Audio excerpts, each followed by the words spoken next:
আমন্ত্রণ জানাচ্ছি উম, একটা ইন্টারেস্টিং গল্প শোনার জন্য আমার আহ, চাকরি জীবনের। সেটা হচ্ছে আহ, আজ থেকে 25-30 বছর আগে সেটা মানুষ এনজিও চাকরিকে কিভাবে দেখতো, কিভাবে বিবেচনায় নিত, সেটারই একটা বাস্তব গল্প আমার জীবনে ঘুরে যাওয়া। এবং আপনারা জানেন যে আমি 1992-তে অগস্ট মাসে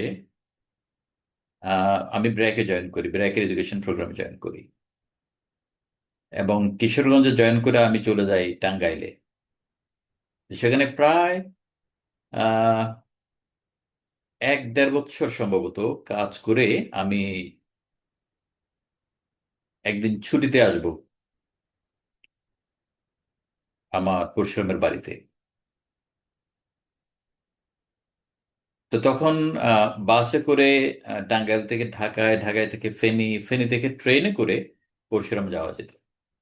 তখন ফেনী থেকে পরশুরামে ট্রেন যোগাযোগ ছিল, যদিও এখন নাই।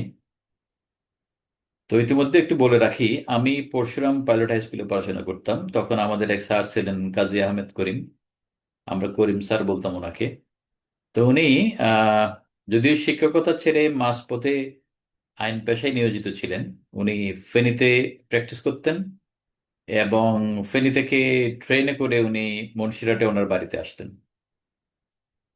তো আমি যখন ছুটিতে যাব, ফেনী রেল স্টেশনে যখন আমি আসছি, ওখানে তখন দেখি সন্ধ্যাবেলার দিকেই করিম স্যারকে দেখলাম। দেখে আমি সালাম দিলাম। সালাম দেওয়ার পর উনি বললেন যে, "এই মান্নান, কেমন আছো তুমি? কি করতেছো এখন?" তো আমি বললাম যে, "স্যার, আমি তো আহ ব্র্যাকে কাজ করি।" তো উনি বললো যে, "তোমার এখনো চাকরি হয় নাই?" তা আমি তো আসলে মানে মানে কি উত্তর দেবো, এটার আমি মানে বুঝে পাচ্ছিলাম না। যেখানে 1.5-2 বছর চাকরি করে ফেললাম, আর উনি আমাকে বলতেছে যে তোমার এখনো চাকরি হয় নাই। তা আসলে খুব আমি অপ্রস্তুত। তো উনি আর বেশি কথা বাড়ান নাই, আমিও খুব বেশি কিছু একটা বলি নাই। বাট মনে মনে চিন্তা করলাম যে মানে এটা কেন বললেন উনি। আমি আর কিছু জিজ্ঞেস করিনি ওনাকে। তো যাই হোক, তো এই ছিল আসলে আজ থেকে প্রায় অনেক বছর আগে, প্রায় 30-32 বছর আগের ঘটনা, যদি এখনকার সময় হিসাব করি। যে উনি ভাবছেন যে মান্নান মোটামুটি একটা ভালো ছাত্র ছিল, হ্যাঁ, এটা সরকারি চাকরি করবে, কি এনজিওতে চাকরি করে এখনো। হ্যাঁ। তো যাই হোক, মানে আমাকে, আমার এই ঘটনাটা আসলে আজীবন মনে থাকবে আমি যতদিন বেঁচে থাকি, যে আসলে এনজিও নিয়ে আসলে স্যারের যে একটা কি বলবো ভাবনা, বা ওনার, উনি কোথায় এনজিওর চাকরিকে স্থান দেন, ইত্যাদি ইত্যাদি। যাই হোক, তো আমি জানি না আপনাদের এরকম কোনো গল্প আছে কিনা, থাকলে আমাকে জানাবেন।